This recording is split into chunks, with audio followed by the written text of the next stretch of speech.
মহাপ্রভু বলতে গেলে দেখবেন অনেক মানুষের ধারণা মহাপ্রভু মানে হচ্ছে গৌর সুন্দর। না না, মহাপ্রভুটা হলো আখ্যা, গৌর সুন্দর হচ্ছে ভাবরাজ্যের নাম। তাহলে মহাপ্রভু কে কে? মহাপ্রভু যেমন গৌর সুন্দর, মহাপ্রভু নিতাই সুন্দর, মহাপ্রভু অদ্বৈতাচার্য প্রভু। এই তিন প্রভুতে কোনো ভেদ নাই। চৈতন্য ভাগবতে ছিল বৃন্দাবন দাস ঠাকুর বাংলা ভাষার পয়ের ছন্দে বললেন, এই তিন প্রভুতে কোনো ভেদ নাই। ইথে ভেদ বুদ্ধি যা সে যাও ভক্তি রাজ্যে ছাড় খায়, তার ভজন হবে না। অতএব এই তত্ত্বকে মর্যাদা দিয়ে ভাবেরও আবেশে কহে গৌর গুণমণি, চলো সবে আগে যাবো পুঁজিব দিবমণি। তা পূজা অর্চনা করতে গেলে আপনারা সকলেই জানেন ডালা সাজাতে হয়, তাতে অনেক দ্রব্য সম্ভার থাকে। তাই ধূপ দীপ গন্ধ পুষ্প সাজা, মিষ্টান্ন যে হয় উলধ্বনি, ধূপ দীপ গন্ধ পুষ্প মিষ্টান্ন যে হয়, সঙ্গেতে আর বিলম্ব না, সঙ্গে করিয়া আর বিলম্ব না,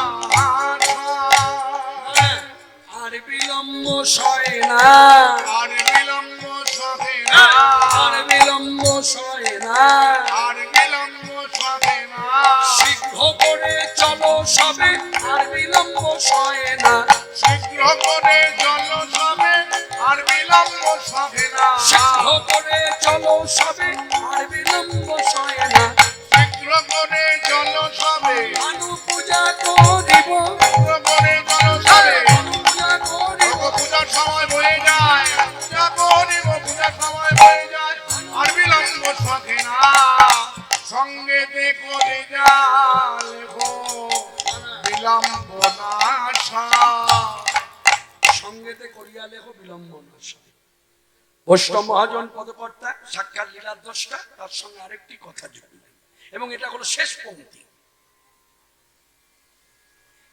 শেষ পংক্তিতে সে কি বললেন?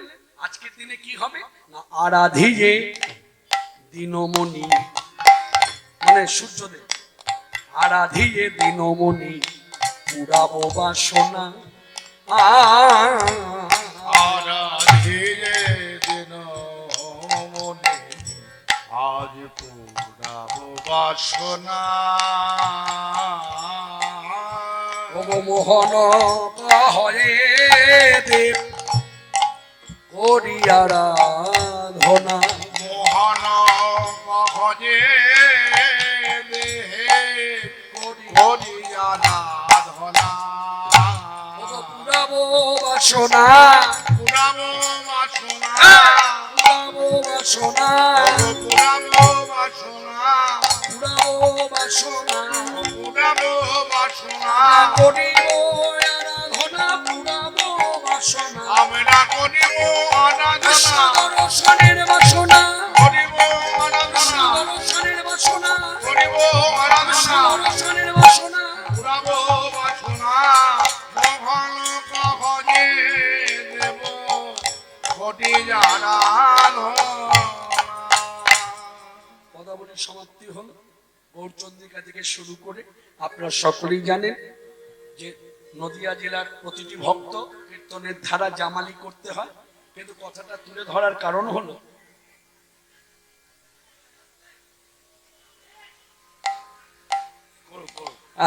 আস্তে কথাটা তুলে ধরার কারণ হলো জামালি মানেই হচ্ছে কীর্তনের ধারা, যে কথাটা একেবারে শেষে এসে বলা হবে সেই কথা দিয়ে জামালি, কিন্তু না, আমি তা করবো না।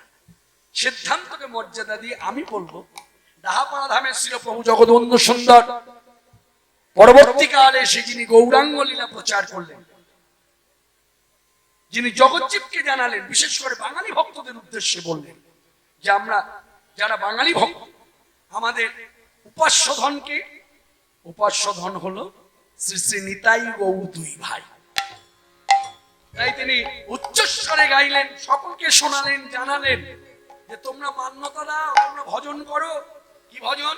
জগৎবাসী পুরুষ নারী প্রাণ ভরে ভজন নিতাই, নিতাই গৌর হরি জগৎবাসী গুরু নারে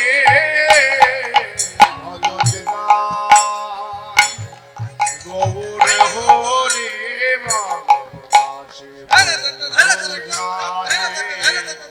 ভজতে গায় গৌর হরি জগৎবাসী গুরু নারে ভজতে গায় গৌর হরি ভগবাসী গুরু নারে ভজতে গায় গৌর হরি জগৎবাসী গুরু নারে ভজতে গায় গৌর হরি জগৎবাসী গুরু রে ভজতে গায় গৌর হরি জগৎবাসী গুরু নারে ভজতে গায় গৌর হরি জগৎবাসী গুরু নারে ভজতে গায় গৌর হরি জগৎবাসী গুরু নারে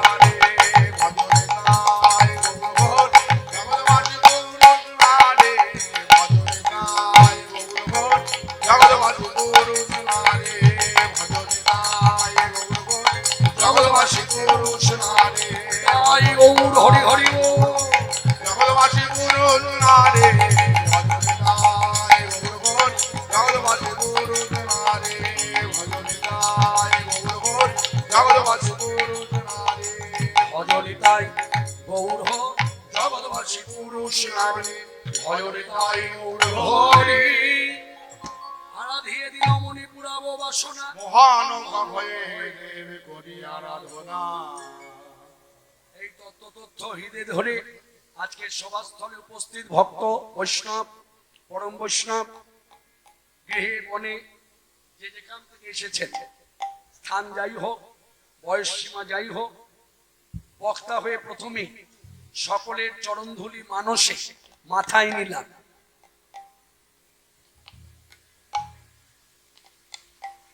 হাতে জল দাও এইদিকে প্রশ্ন জাগে না হরে কৃষ্ণ প্রশ্ন জাগলো না মনে আপনি আমাদেরকে পূর্ণ মর্যাদা দিলেন সুন্দর কথা বললেন সবাই বলে শতকোটি দণ্ডবত অমুক দণ্ডবত আচ্ছা শতকোটি দণ্ডবত বলুন তো কতবার জন্ম নিতে হবে এই যে মুখে আমরা বলি শতকোটি দণ্ডবত প্রণাম শতকোটি দণ্ডবত প্রণাম করতে যদি জানাতে হয় কতবার আসতে হবে পৃথিবীতে এক জন্মে হবে হরে কৃষ্ণ ছিল রঘুনাথ দাস গোবর্ধন পরিক্রমা করত প্রতিদিন 100 বার দণ্ডবত প্রণাম করত কথাগুলো তো অনেকেরই জানা এইদিকে কথার দিকে মন রাখুন ভজনীয় কথা ছিল রঘুনাথ দাস গোস্বামী 6 গোস্বামী পাদের শেষ গোস্বামী পাদ গোবর্ধন পরিক্রমা করত পায়ে হেঁটে না দণ্ডবত প্রণাম দিয়ে দিই প্রতিদিন 100 বার দণ্ডবত প্রণাম করত শুয়ে পড়ে ভক্তি তা সেখানে আমি যখন বললাম সবার চরণধুলি মাথায় নিলাম মানসে মানে অনুভব করলাম সবার চরণধুলি আমার মাথায় এলে কথাটা বললাম হাতও দেখালাম মাথায় নিলাম পরক্ষণে জল চেয়ে নিলাম হাতটা ধুয়ে দিই কেন প্রশ্ন জাগে না যে আপনি সাধুগুরু বৈষ্ণবের চরণধুলি ভিক্ষা করলেন মাথায় নিলেন আবার হাত ধুলেন কেন কেন ধুলাম এই কারণেই ধোয়া হলো আপনারা কেউ যেন অপরাধী না হন বা আমি নিজেও যেন অপরাধ থেকে দূরে থাকি কিরকম এই যে আপনাদের পায়ের ধুলা মাথায় নিলাম হাতে নিলাম এবার তার পরক্ষণে ধরুন বলছি হে কৃষ্ণ করুণা সিন্ধু মন্ত্র বলছি দীনবন্ধু জগৎপথে গোপেশ গোপিকাকান্ত রাধাকান্ত নমস্তে তাহলে প্রণাম জানালাম হাতে কিন্তু আপনাদের পায়ের ধুলা বলুন ঠিক না বে ঠিক এইদিকে এবার একটা কড়া ভাষায় বলি কীর্তন খায় না মাথায় দেয় কিছুই বোঝে না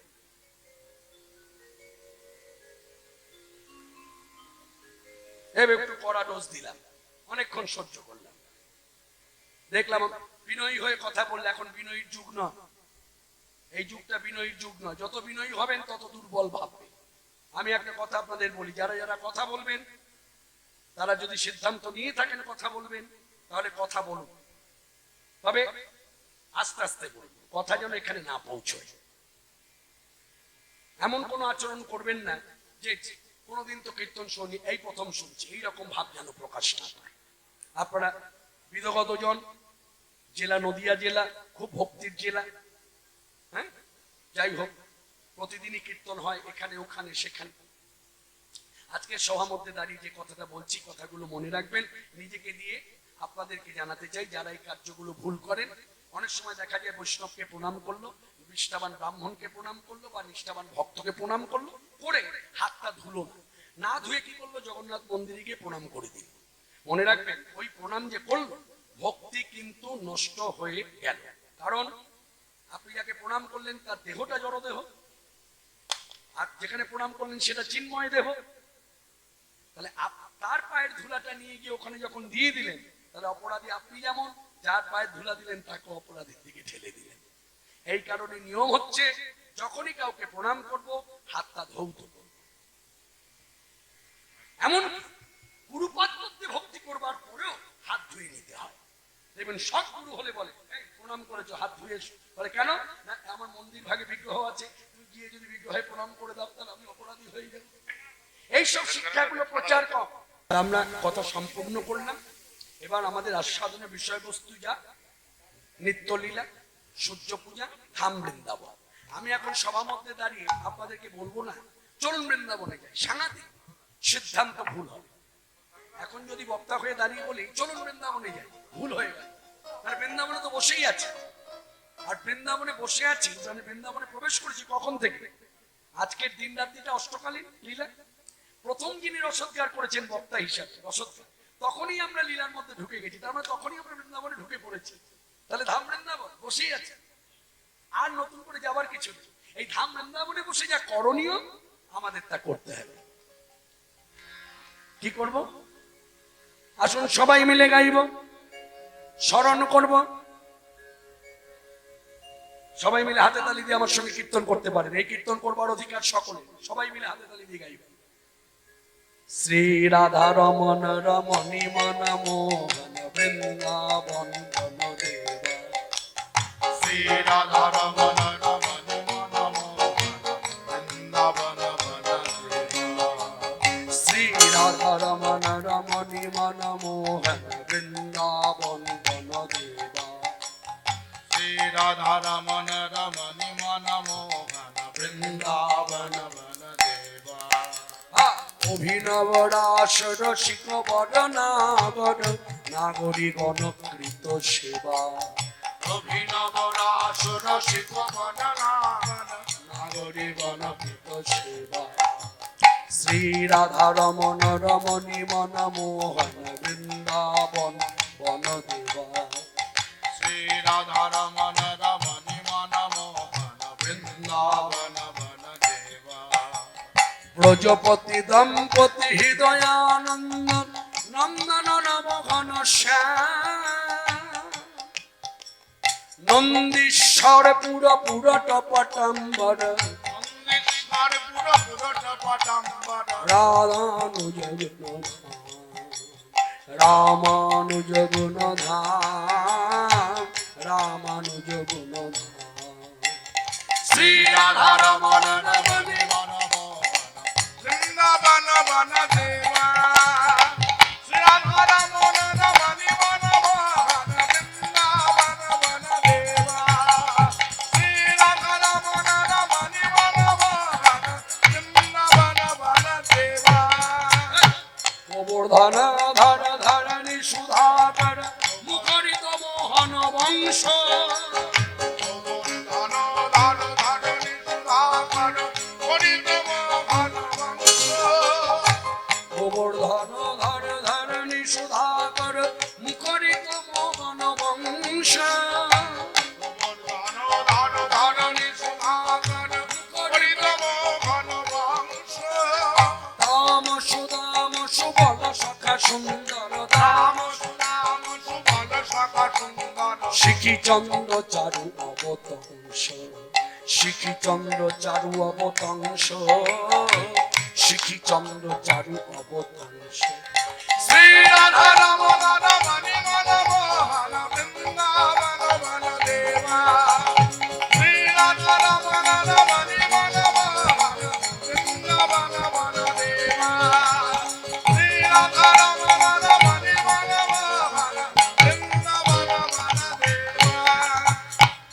কালীয় দমন গমন জিতি কুঞ্জর কুঞ্জর চিতরতি রঙ্গ। আস্তে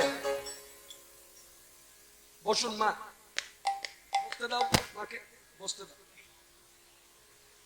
বসতে দিন, বসতে দিন, বসতে দাও। কথাটা বলেছি এখানে একটি মেয়ে আছে আমারই মেয়ের বয়সী, তাই তুমি করে কথা বলেছি, আপনাদের নয়, মানে প্রত্যেকের মর্যাদা আছে। এখন ইউটিউব খুললেই দেখতে পাবেন প্রচুর কীর্তন শোনা যায়, আর যারা বক্তা হয়ে দাঁড়ায় তারা সভা মধ্যে দাঁড়িয়ে তুমি তুমি করে কথা বলে। আবার কেউ আবার বলে বৌদি শোনো, বৌদি শোনো, কি ভাষা! যাদের ভাষা জ্ঞানী নেই, যারা এখনো কীর্তনের আসলে দাঁড়াতে জানলো না, যাদের দাঁড়ানোর মধ্যে কোনো মাধুর্য নাই, যাদের মুখের দিকে তাকিয়ে কখনো নিজের মনে হাসি আসে না, হ্যাঁ, আমি হরিভক্তির কথা দূরে রাখি, ওটা নিষ্ঠা না থাকলে আসে না। কীর্তনের দিকে তাকালেই যে হরিভক্তি হবে তা নয়, কীর্তনিয়া যদি নিষ্ঠাবান হয় তবে হবে, সে যদি প্রসাদ ভোজী হয় তবে হবে, সে যদি নিরামিষ খায় তাহলেও হবে না। এইদিকে কথার দিকে মন রাখো, সে যদি নিরামিষ খায় তাতেও হবে না, যদি প্রসাদ ভোজী হয় তবে হবে। হরে কৃষ্ণ। এই যে আমি সকলকে বললাম আমার সঙ্গে কীর্তন করুন, অনেকে হয়তো করছেন, অনেকে করছেন না, কিন্তু এই সময় যদি আমি গাইতাম রাধে রাধে জপা করো কৃষ্ণ,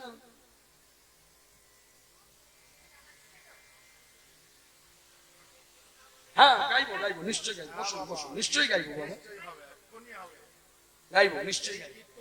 আমি কথাটা বলতে চাইছি কি বুঝতে পেরেছেন? এইদিকে বুঝতে পেরেছেন কি বলতে চেয়েছি? রাধে রাধে জপা করো, এটা কোনো এক ব্রজবাসীর লেখা গান, সে পরম বৈষ্ণব, তাতে কোনো সংশয় নাই। কিন্তু মনে রাখবেন, পরম বৈষ্ণব হয়তো গান লিখেছে কিন্তু পদাবলী তো নয়। মহাজনী পদাবলী যখনই হবে তখন বৈষ্ণব পদাবলীতে পাওয়া যাবে, বা গৌর পদ তরঙ্গিনীতে পাওয়া যাবে, বা পদকল্প তরীতে পাওয়া যাবে, কোনো না কোনো গ্রন্থের মধ্যে পাওয়া যাবে। এইদিকে তা এই যে কীর্তন হচ্ছে এখন, মনে রাখবেন এটা হলো বৈষ্ণব মহাজনী পদ, এটা কারোর বানানো কথা, সুর বসিয়ে লয় বসিয়ে নয়। অতএব বৈষ্ণব মহাজনী পদ যখনই আমি আপনি শুনবো আওড়াবো, তাতে কৃষ্ণ ভক্তির উন্নতি ছাড়া কখনো নিম্নগামী হবে না। তাই আসুন সবাই মিলে বলুন, কালীয় দমন গমন জিতি কুঞ্জর, কালীয় দমন গমন জিতি কুঞ্জর, কুঞ্জর চিতরতি রঙ্গ, কুঞ্জর চিতরতি রঙ্গ, গোবিন্দ দাস হৃদয় মণি মন্দিরে, গোবিন্দ দাস হৃদয় মণি মন্দিরে। মিলে গেল বৈষ্ণব মহাজনী পদ, গোবিন্দ দাস তার শ্রীহস্তের লিখনি, তার স্বরচিত পদ, গোবিন্দ দাস হৃদয় মণি মন্দিরে, গোবিন্দ দাস হৃদয় মণি মন্দিরে। সবাই মিলে বলুন, বলুন বলুন, উচ্চারণ করুন, গোবিন্দ দাস হৃদয় মণি মন্দিরে, গোবিন্দ দাস হৃদয় মণি মন্দিরে, গোবিন্দ দাস হৃদয় মণি মন্দিরে, গোবিন্দ দাস হৃদয় মণি মন্দিরে। অবিচল মূরতি ত্রিভঙ্গ, অবিচল মূরতি ত্রিভঙ্গ, অবিচল মূরতি ত্রিভঙ্গ, শ্রী রাধা রমণ রমণী মন মোহন, বৃন্দাবন বন দেবা। শ্রী রাধা রমণ রমণী মন মোহন, বৃন্দাবন, বৃন্দাবন বন দেবা।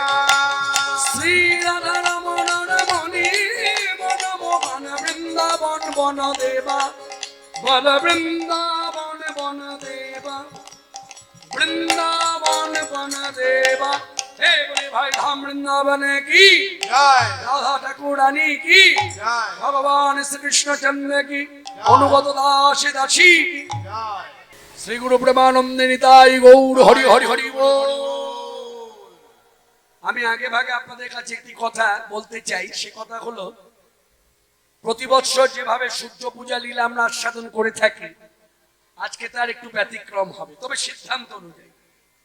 বৈষ্ণব পদাবলী ছাড়া তো লীলা কীর্তন হয় না, ততএব নিত্য লীলা আস্বাদনে মধ্যাহ্ন সময় আমরা আস্বাদন করতে চলেছি সূর্য পূজা লীলা। কিন্তু ব্যতিক্রম হলো অন্যান্য বৎসর যেমন শুধুই সূর্য পূজা হয়, এবছর কিন্তু তা হবে না, সূর্য পূজার মধ্যেও আরো কিছু হয়েছে। সেই কথা সিদ্ধান্ত দিলেন কে? বৈষ্ণব মহাজন। মহাজনের নাম ঘোষণা করব, আগে ভাগে কথাগুলো বলি, মন দিয়ে শোনো কি কি হবে লীলা। মধ্যাহ্ন সময়েরাই সূর্যের মন্দিরে যায়, পূজা সজ্জা তথায় রাখিয়া, কথায় রাখিয়া সখীগণ করি সঙ্গে কৃষ্ণ দর্শন রঙ্গে, কুণ্ড তীরে মিলিল আসিয়া, এলো আসিয়া দোহে দোহা দর্শনে নানা ভাব ভূষণে, সরে ভূষিতা হইল শ্যামগরি, শ্যামগরি সকৌতুকে কুন্দলতা, যোগ্য বিধানেরও কথা, পুষ্পদানে বাসি গেল চুরি, গেল চুরি হিন্দোলা অরণ্য লীলা, তাকে মধু পান কইলা, রতি যুদ্ধ করি জল খেলা, করি জল খেলা শয়ন ভোজন কেলি, পাশা ক্রীড়া সুখ সারি, পাঠ শুনি সূর্যালয়ে গেল, জ্বালয়ে গেলা কৃষ্ণ ব্রহ্মচারী হইয়া সূর্যের মন্দিরে যাইয়া, করাইলা সূর্যের পূজনে, নিজের ভোজনে কটুকে করিয়া সঙ্গে কতেক কৌতুক রঙ্গে, এই উদ্ধব দাস রসভনে। দশরা সভানে যারা এই পথের পথিক, দীর্ঘ বহু বছর ধরে কীর্তনের সঙ্গে ভাগবতীয় কথার সঙ্গে ওতপ্রোতভাবে মিশে আছেন মাখামাখি, তারা নিশ্চয়ই কথার মান্যতা দেবেন। অর্থাৎ সিদ্ধান্ত বৈষ্ণব মহাজনী পদ। উদ্ধব দাস তিনি জানিয়ে দিলেন আজকে সূর্য পূজা করতে গিয়ে রাধান প্রথমে কি করবে বলে দিই খুলে, কারণ একভাবে বলে গেছি তো অনেকে বুঝতে পারি। রাধানী প্রথমে কি করবে? যাত্রা করবে, ছলা করে যাত্রা করে কুটিলাকে সঙ্গে নিয়ে, কুটিলা যেই বন ছেড়ে চলে যাবে, বন ছেড়ে যাবার আগেই কুটিলাকে দেখাবে যে আমরা সূর্য মন্দিরে এলাম। ডালা মাথায় আছে, কারোর হাতে আছে, কাঁধে আছে, সেই ডালাগুলো সূর্য মন্দিরে রাখবে। রেখে কুটিলা যখনই বন ছেড়ে চলে গেল, রাধারানী খুঁজতে বেরোবে কৃষ্ণকে, অন্বেষণ। এদিকে কৃষ্ণ কিন্তু বলে দিয়েছে আমি রাধা কুণ্ডে থাকবো। রাধারানী খুঁজতে এসে না পেয়ে বিরহ হবে, চোখে জল পড়বে, চোখে জল পড়ার দরুন ধন্দ বাঁধবে। অবশেষে দুজন দুজনকে দেখে একজন বলবে চাঁদ দেখছি, একজন বলবে তমাল দেখছি, কিন্তু দুজনেই রাধা কৃষ্ণ রাধারানীকে দেখছে, রাধারানীও কৃষ্ণকে দেখছে, কিন্তু দ্বন্দ্ব বেঁধে গেছে এই কারণে দুজনার চোখে জল থাকার দরুন এরা অস্পষ্ট দেখছে। তাই রাধারানী বলছে চাঁদ, এই রাধারানী বলছে তমাল, কৃষ্ণ বলছে না না আমি চাঁদ দেখছি, রাধারানীকে দেখতে পাচ্ছি। অবশেষে দুজনে কি করবে? চোখের জলটা মুছে দেবে। নেবার পর দুজন দুজনকে দেখার পরে জড়াজড়ি হবে। সেই জড়াজড়িতে রাধা কৃষ্ণের যেমন সুখ হবে, সেই জড়াজড়ি দেখে আবার সকলে সুখ পাবে। তারপর তারপর বৃন্দা দেবী আগে ভাগে এই রাধা গোবিন্দকে এই ঝুলনায় বসাবে। এই দেখুন আজকে লীলা প্রকট। সূর্য পূজা তো অন্য বক্তার মুখ থেকেও আজকে আস্বাদন হতে পারত, কিন্তু দেখুন ভাগ্য কেমন, ঝুলন পূর্ণিমা অবসান হয়ে গেছে, লীলা নিত্য ঝুলনায় তুলছে রাধা কৃষ্ণ। লীলা যে নিত্য, আজকে সূর্য পূজার মতো ঝুলন হবে, হোলি খেলা হবে।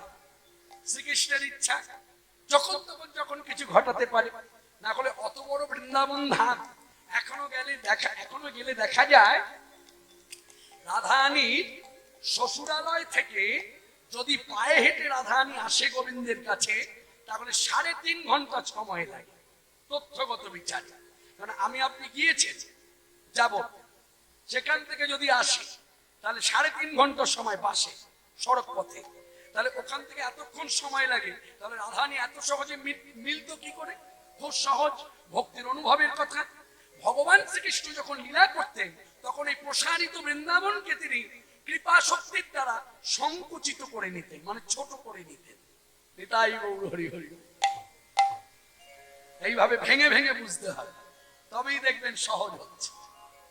তাই এবার রাধাকৃষ্ণ যে ঝুলনা হয়ে যাবে, হোলি খেলা হয়ে যাবে, তখন তারপর হবে স্নান, স্নানের পর হবে মধুপান, মধুপানের হবে সুখসারীর গান, সুখসারীর গানের পর এইদিকে সুখসারী গান যখন গাইবে তখন সুখকে আদেশ করবে বৃন্দা দেবী, তুমি গাছের ডালে বসে পথ নিরীক্ষণ করো, দেখো এই পথে জটিলা বা কুটিলা বা আয়া ওই বাড়ির তিনজনের কেউ আসছে কিনা।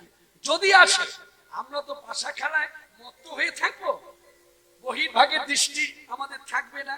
অতএব তুমি আমাদের গান করে চিৎকার করে মনে করিয়ে দেবে ওরা আসছে, তখনই আমরা পাশা খেলা বন্ধ করে কৃষ্ণ চলে যাবে কৃষ্ণের ওই রাখাল বালক সঙ্গে গঠিত রাখাল বালকের কাছে, আর রাধারী চলে যাবে সূর্য মন্দিরে সুখের গান শুনে।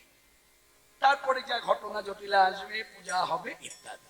ঠিক আছে, বোঝাতে পারলাম? আসন আস্বাদন করি। একই ধারা কিছুক্ষণ আগে ভগবান শ্রীকৃষ্ণ রাখাল বেশে গাই বাছুর নিয়ে রাখাল বালক সঙ্গে নিয়ে তিনি গোষ্ঠে গমন করেছেন। এই যাবার সময় রাধানী এক ঝলক দর্শন হয়েছে, গোবিন্দ দর্শন। কোথায় ছিল না চন্দ্রসা ওই চিলা কোঠায় দাঁড়িয়েছিল, ওখান থেকে এক ঝলক দেখেছি। দেখার পর এই যে এতক্ষণ না দেখার যে একটা যে বেদনা আক্ষেপ এত তীব্রতর হয়েছে, এত আকুলতা ব্যাকুলতা, নিজেকে দিয়ে যেন জীব শিক্ষা, তবে তোমার কৃষ্ণ দর্শন হবে, তবে তোমার কৃষ্ণ সেবা হবে। আমাকে দেখো, এই কিছুক্ষণ আগে দেখলে ভাবনাটা আসতে পারতো, আবার পরে দেখা হবে, কিন্তু না, আমি আবার দেখব। তা আবার দেখতে গেলে পথ করতে হয়, তাই চঞ্চলতা নিয়ে আকুলতা ব্যাকুলতা নিয়ে প্রিয় সখী তুলসীকে কাছে ডেকে বললেন, তুলসী আমার কাছে আয়, আমার কাছে বস, আমি আমার মনের কথা মানে ভজনের কথা তোর কাছে বলবো। এ কথা তুই শুনবি আর আমি বলবো, তুই শুনবি, আর যেন কেউ না জানে। নাম বৃন্দাবন প্রিয়া শ্রেষ্ঠা রায় ধনী তুলসী সখী গলাটি জড়িয়ে ধরে মনের কথা ভজনের কথা বলছে। ভজনের কথা কি না, মনে রাখবেন কৃষ্ণ সেবার জন্য সে দর্শন হোক, কথন হোক, কৃষ্ণ কথা শ্রবণ হোক, বা কৃষ্ণের গলায় মালা পরানো হোক, বা চন্দনের প্রলেপ, যাই হোক না কেন সবই সেবা, সবই ভজনীয় কথা। তাই রাধিকা রূপসী লইয়া তুলসী কহে মধুর কথা। উলধ্বনি আজ রাধিকা রূপসী লইয়া তুলসী কহে মধুর কথা। কাননে গমন মানে গমন করে হয় এখন, কাননে গমন করে এখন, আমার নাগর শেখর যথা, নাগর শেখর যথা। সময় বুঝিয়া সরস হইয়া মিলিবে নাগর কান, চতুর নিকটে কহিবে কপটে রাখিবে আপন মান। ওরে যে আমার ভজনের কথা, কথা তুই জানিলি আর আমি জানলাম, এ যে আমার ভজনের কথা। কথা তুই জানবি আর আমি জানলাম, ওরে আর যেন কেউ জানে না রে। তুই জানলি আর আমি জানলাম, ওরে আর যেন কেউ জানে না রে। তুই জানলি আর আমি জানলাম, ওরে যে আমার ভজনের কথা, এ যে আমার ভজনের কথা। কারণে গমন করো হে এখন, ওরে নাগর শেখর যথা, নাগর শেখর যথা। বৈষ্ণব মহাজন পদকর্তাগণ তারা যদি এই লীলা দর্শন না করতে, লীলা দর্শন করেছিল বলেই তো লিখল, আর লিখেছিল বলেই তো আজকে আমরা লীলার সাধন করতে পারি।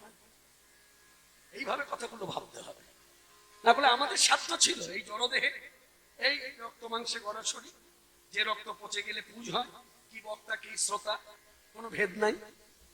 হরে কৃষ্ণ। আর আমাদের কি সাধ্য, কি সাহস, কি বল, ওই লীলা আমাদের দৃশ্য, ওই লীলা আমরা স্মরণ করছি, মনন করছি। সাহায্য করেছেন কে? বৈষ্ণব মহাজন, তারা লীলার দ্রষ্টা, রাধারানী শ্রীমুখে যা বলছেন যেন পাশে দাঁড়িয়ে শুনছেন। সখী ভাব মনে রাখবেন, সখীদের কাছে সখী ভাব না থাকলে দাঁড়ানো যাবে না।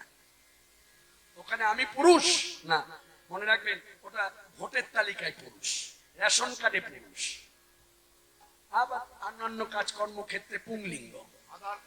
হ্যাঁ, আধার কার্ডে পুংলিঙ্গ, প্যান কার্ডে পুংলিঙ্গ। কিন্তু মনে রাখবেন প্রত্যেক পুরুষকে ঠাকুর ঘরে ঢুকলে, বিশেষ করে কৃষ্ণ সেবা করতে গেলে, তাকে নারী ভাবাপন্ন না হলে কৃষ্ণ সেবায় সুখ হবে না। আমি খুব গোদা বাংলায় সহজ করে বললাম। আরো যারা পণ্ডিত ব্যক্তি, শাস্ত্রজ্ঞ, তারা শাস্ত্রের বিভিন্ন শ্লোক তাৎপর্য বিশ্লেষণ করে বলবে, আর আমি খুব সহজ ভাবে বলবো। হ্যাঁ, একটি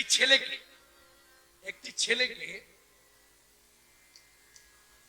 অনেকে বক্তব্য রাখতে গিয়ে বলে বেটা ছেলে। আচ্ছা বলুন তো, ভাষাটা ঠিক না ব্যাঠিক? তারপর লীলা কীর্তন শুনবেন। অনেকে বলে মেয়ে ছেলে, এটা কি ঠিক বলা হয়? হ্যাঁ বা না? এই মা, এই তুই বল, পড়াশোনার মধ্যে আছিস। আমি যদি বক্তা হয়ে বলি বেটা ছেলে, ভাষাটা ঠিক? মেয়ে ছেলে, ভাষাটা ঠিক? তাহলে কি হবে? ছেলে মানুষ, মেয়ে মানুষ, মানে মানুষটি মেয়ে, মানুষটি ছেলে। অনেক দিক বজায় রাখতে হবে, তবে বক্তব্য। সভা পেলেই দাঁড়িয়ে গেলাম, অধিকারের অপব্যবহার করলে হবে না। তাই কথাগুলো অনুভব করুন।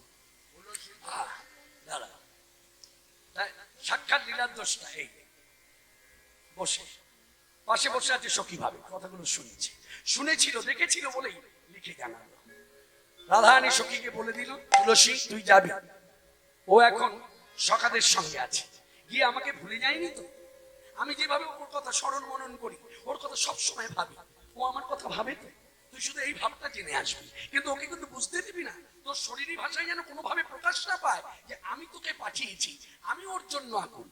গতকাল বলেছিলাম, একমাত্র শ্রীমদ ভাগবত আমার আপনার মতো জীবকে শিক্ষা দিয়েছে, ভক্ত ব্যাকুল ভগবানের জন্য, ভগবানও ব্যাকুল ভক্তের জন্য।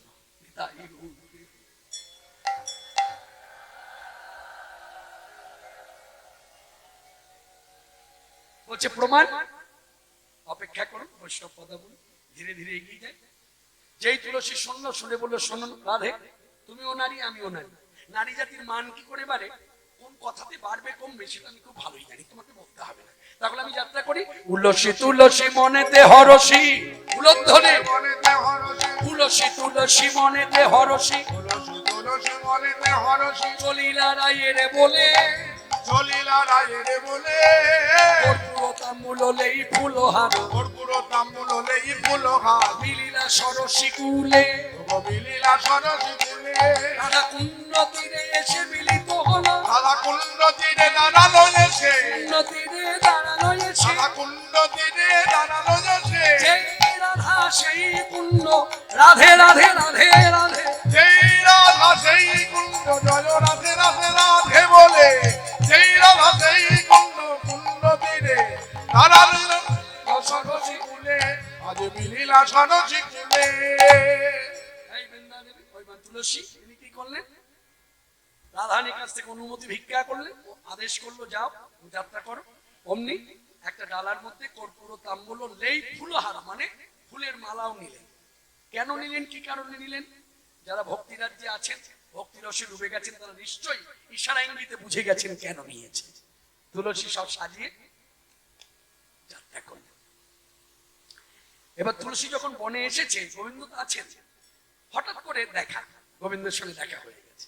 দেখুন লীলা কেমন, গোবিন্দের সঙ্গে যেই মুখোমুখি হয়েছে, গোবিন্দ তুলসীকে দেখেই, কেন শুভাগমন, বনে কিবা প্রয়োজন, অসময়ে কেন স্মরণ, বলে কিবা প্রয়োজন, অসময়ে কেন স্মরণ, বলে কিবা প্রয়োজন, কেন শুভাগমন। সুন্দর কথা বলেন, আখরের মধ্য দিয়ে অর্থ বোঝা গেল। গোবিন্দ শ্রীমুখে বলছেন তুলসীকে, তুলসী বনে কেন এলে, কি কারণে, কি প্রয়োজনে বনে এই সময় আসা, এই মধ্যাহ্ন সময়ে প্রখর রবি তাপ দিচ্ছে, হ্যাঁ নাকি আমার কথা স্মরণ হয়েছে তাই এসেছে? হ্যাঁ। তখন তুলসী বলছে, এই তুমি কথাবার্তাটা ঠিক করো, দেখো বৃন্দাবনে তোমারও জন্ম, আমারও জন্ম। আমার নিত্য একটা স্বভাব আছে বন পরিক্রমা করা। তা আজকেও করছিলাম, করতে করতে হঠাৎ করে তোমার সঙ্গে আমার দেখা হয়ে গেল। তা তুমিও পরিচিত মুখ, আমারও তোমার কাছে পরিচিত মুখ। তা আমার কি উচিত নয় তোমার সম্মুখে কাছে দাঁড়িয়ে বা বসে দুদণ্ড একটু কথা বলো? তাই দাঁড়ালাম মাত্র। তখন গোবিন্দ বলছে, তুলসী চতুরী না করো চাতুরী, অর্থাৎ চাতুরী ছাড়ো। আমি একটা কথা জিজ্ঞাসা করি, সে কি আসবে? তখন মানে সে কি আসবে মানে রাধারানী কি আসবে সেই কথা বলবে? তখন তুলসী বলছে, আচ্ছা এবার আমি তোমায় একটি কথা বলি। এই যে রাধারানীর কথা তুমি বলছো শ্রীমুখে, তোমার কি আমাকে দেখে মনে হলো, নাকি আমাকে যখন তুমি দেখোনি মনের মধ্যে তখন থেকেই তোমার মনের মধ্যে আছে? তখন গোবিন্দমা তুলসীর হাত দিয়ে ধরলেন। বিশ্বাস করো তুলসী, হ্যাঁ বিশ্বাস করো, আমি আমার দিব্যি দিয়ে বলছি, সুতিলে স্বপনে দেখিয়ে সেজনে শপথি কহিয়ে তো।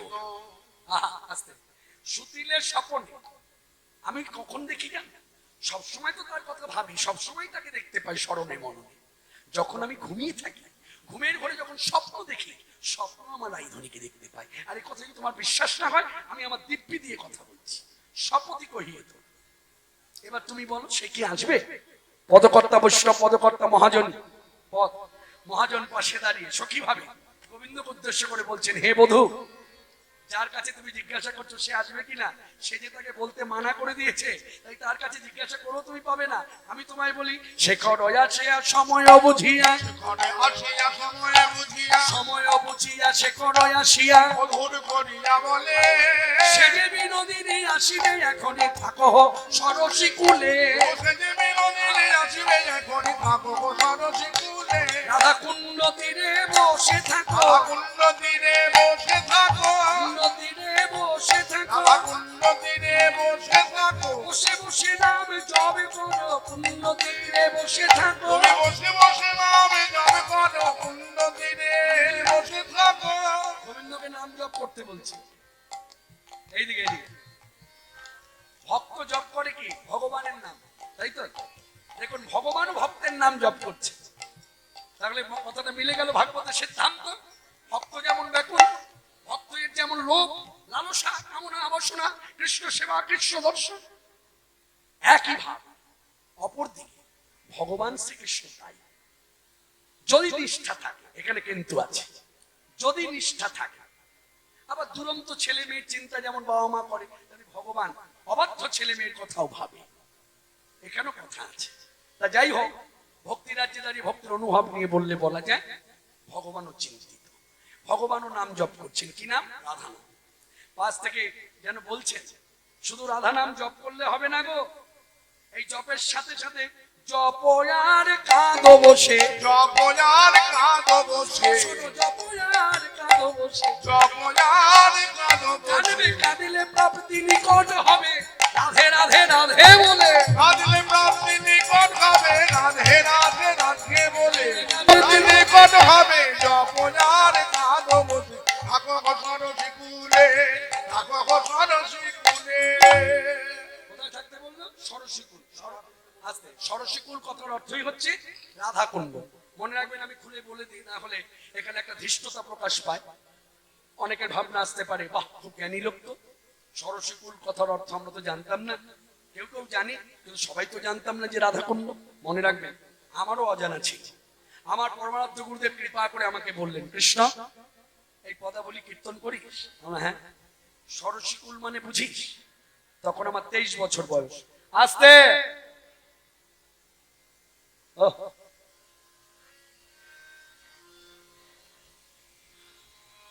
সরসীকুল মানে বুঝিস কথার অর্থ? আমি বললাম না।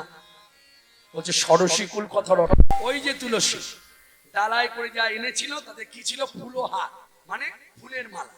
সেই মালাটা হাতে নিয়ে গোবিন্দ দিয়ে তাকিয়ে বলছে, বধূ একটি কথা বলবো, এই মালাটা আমি তোমার গলায় পরিয়ে দিই, তুমি প্রসাদী করে আমার হাতে দাও।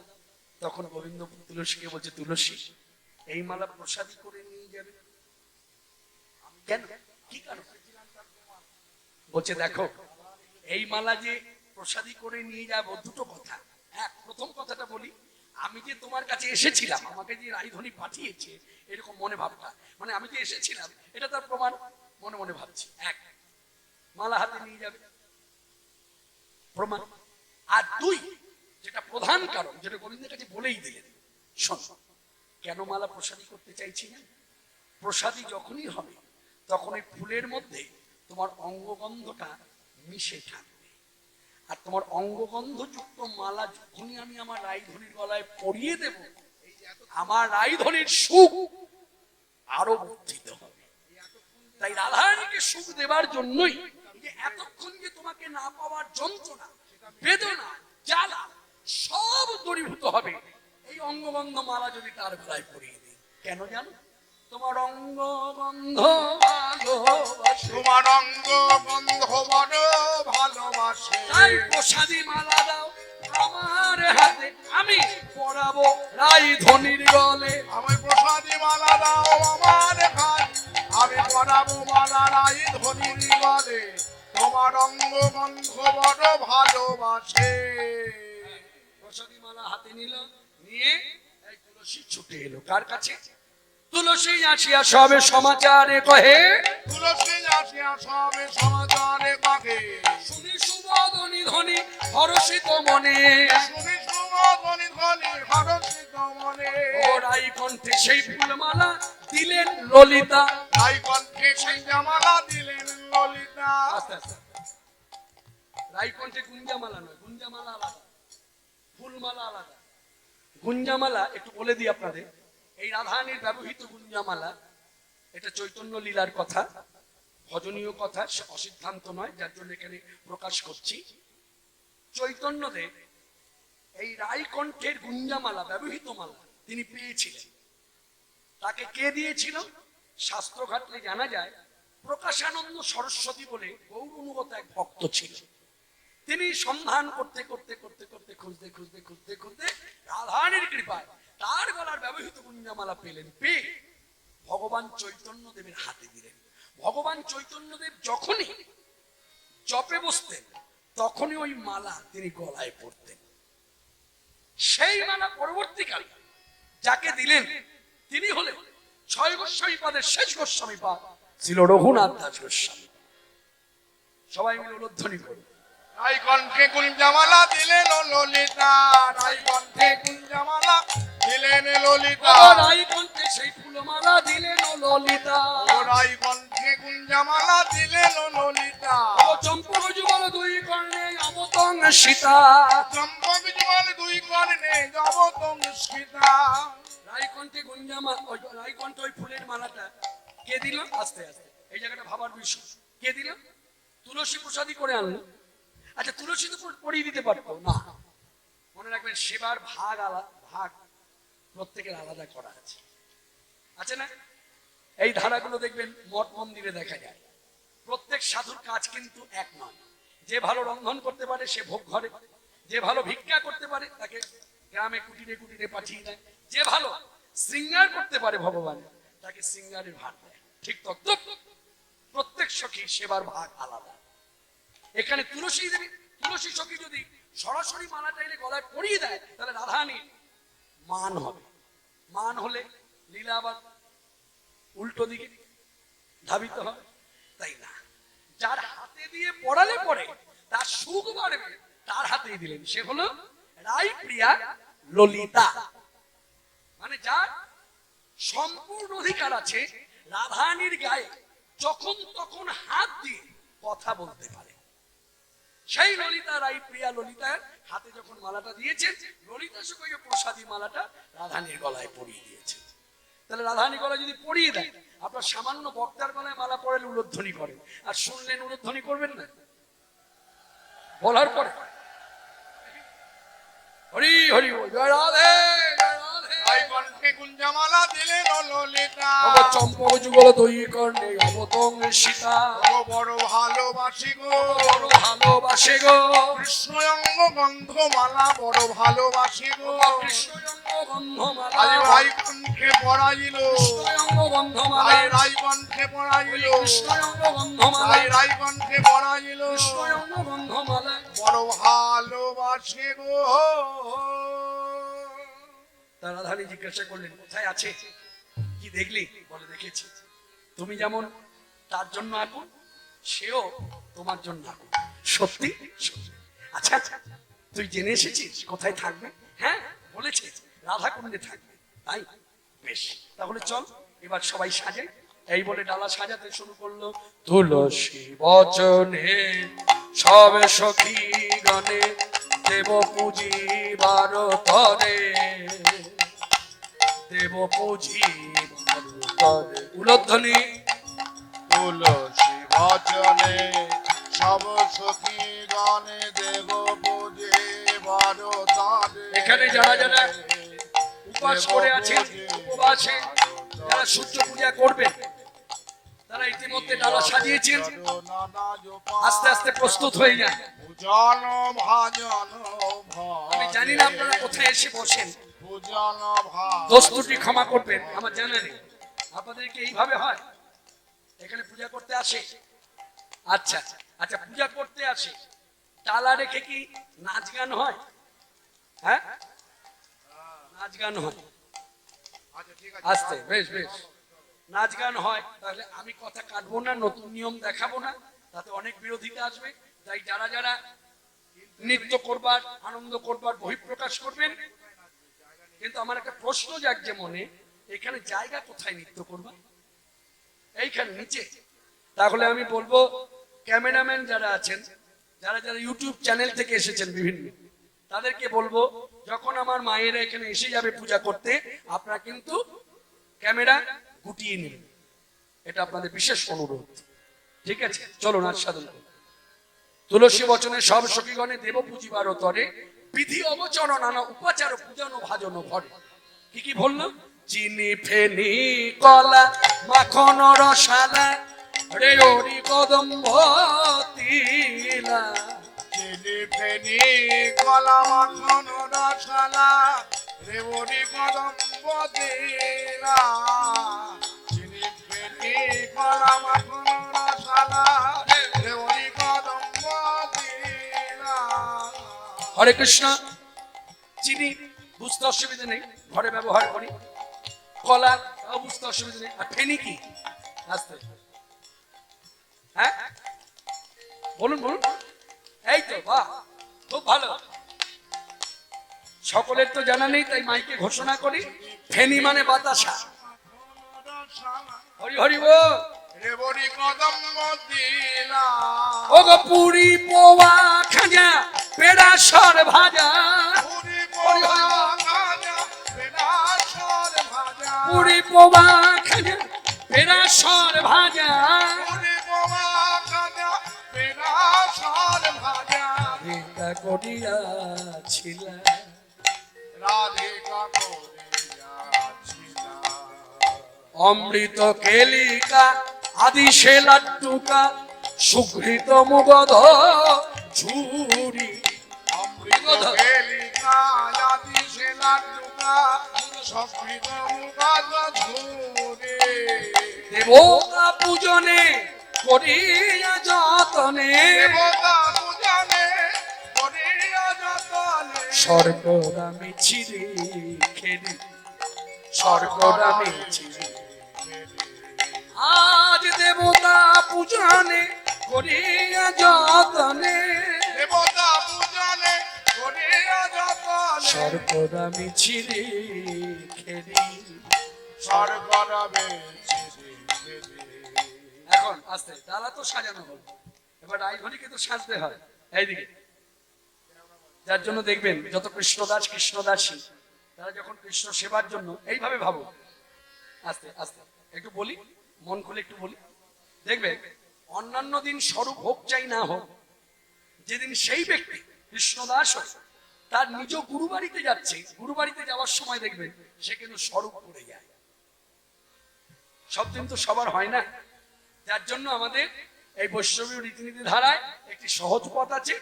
যদি তোমার গোপীচন্দনের তিলক সেবা প্রতিদিন না হয়, হয়তো হলো না, কিন্তু তুমি প্রতিদিন অন্তত জল তিলকটা করে নাও। কি বললাম মায়েরা? এইদিকে। আর মায়েরা বলে এইরকম এসব কথা আমাদের না শুনলে হবে, আমাদের ওই বিভিন্ন রকম বাইরের কথা বলুন, ভালো লাগে। সঙ্গে এগুলো ভজনের কথা। জল তিলক মনে রাখবেন, জল দিয়ে দাদুর সঙ্গে তিলক সেবাটা করে নিতে হয়। কেন প্রতিদিন করার কারণ হলো, যখন তখন আমার কখন প্রাণ যাবে না যাবে আমি নিজে জানি না। পথে চলতে চলতে বা ঘরে বসে থাকতে গিয়েও দেখা যাচ্ছে কেউ বাড়িতে নেই, আমি একা, প্রাণটা চলে গেল। তাহলে কি হলো, দাদুর সঙ্গে বিষ্ণু মন্দির অঙ্কন করা। যদি দূত আসে হরে কৃষ্ণ, তা আমার গতি কিন্তু শ্রীকৃষ্ণ পাপ করত। সঙ্গিনী রঙ্গিনী রসদা রঙ্গিনী বসিয়া মন্দির মাঝে ওই মদন মোহনে মোহিত যতনে মদন মোহনে মহিতে যতনে করিলা রাজের সাজে। করিলা রাজের সাজে। আস্তে আজ ভুলাবে বলে রে, ভুলাবে বলে রে মদন মোহনের মন মোহিনী ভুলাবে বলে রে। ওই মদন মোহনের মন ভুলাবে বলে রে ও মদন মোহনের মন, মদন মোহনের মন মোহিনী, মদন মোহনের মন মদন মোহনের মন মোহিনী মদন মোহনের মন মদন মোহনের মন মোহিনী ভুলাবে বলে রে হচ্ছে মদন মোহনের মন মোহিনী, মদন মোহনকে ভোলাবে বলে। যে মদন গোবিন্দকে রূপ, হ্যাঁ, গোবিন্দ রূপে মুগ্ধ হয়ে নাম দিল মদন মোহন, সেই মদন মোহন আবার যার রূপে দেখলে সকল কাজ ভুলে গিয়ে একেবারে ডুবে যায়। শুধু তাই না, তাকে দেখলে, তার কথা শুনলে বলারও প্রয়োজন হয় না, তার কথা কানে এলে থত থত থত করে গোবিন্দ কাঁপতে থাকে, এই থত থত, এবং কণ্ঠ হয়ে যায় শুষ্ক, চোখে আসে জল। আহা, এই সেই গোবিন্দ। তাই রাধান এইভাবে সাজগোজ করে এবার বললেন সখীদের, তোরা এখানে দাঁড়া, আমি একটু শাশুড়ি মায়ের কাছ থেকে আদেশ নিয়ে আসি। আসুন মায়েরা, এদিকে বসে পড়ো। আমি নিষ্ঠাবান ব্রাহ্মণ সেবাইতকে বলবো, আজকে আপনার হাতে দায়িত্ব। আস্তে, অন্যান্য জায়গায় দেখতে পান প্রতি বছর এখানে যদি সূর্য পূজা হয়ে থাকে, কি ছেলে বক্তা মেয়ে বক্তা, যদি সে ব্রাহ্মণ হয় তাহলে সে পূজা করছে, ঠিক আছে, কিন্তু অন্য কুলে জন্মেও সে পূজা পাঠ করছে। যদি হ্যাঁ নিষ্ঠাবান বৈষ্ণব হয় তাহলে করতে পারে, কিন্তু যদি নিষ্ঠাবান বৈষ্ণব না হয়, সাধারণ ভক্ত হলো, তার নিজের পূজা নিজে করবে, মঙ্গলটা নিজের করতে পারবে, ঘরের লোকের করতে পারবে, কিন্তু এইভাবে দশের মাঝে বসে সকলের মঙ্গলার্থে পূজা পাঠ করতে গেলে নিষ্ঠাবান ব্রাহ্মণের দরকার। যার জন্য এই অনুভব কাজ করেছে বলে আজকে বক্তা হয়েও আমি নিষ্ঠাবান ব্রাহ্মণের হাতে পূজার দায়িত্ব দিয়েছি। এবং আজকে পূজা সংকল্প করে পূজা হবে, জানেন সংকল্প ছাড়া পূজা হয়। ব্রাহ্মণ এসে জিজ্ঞাসা করে কি সংকল্প, তাকে সংকল্প কি, কৃষ্ণ ভক্তি, সকলের যেন লাভ হয়, এইটা আমাদের সংকল্প। তাই মায়েরা বসে গেছে, পূজা হবে। হ্যাঁ, হরে কৃষ্ণ করিয়া সকল হেচরা ও চরমেলা হ্যাঁ, জটিলা চরণ করিয়া বন্দন চলিয়া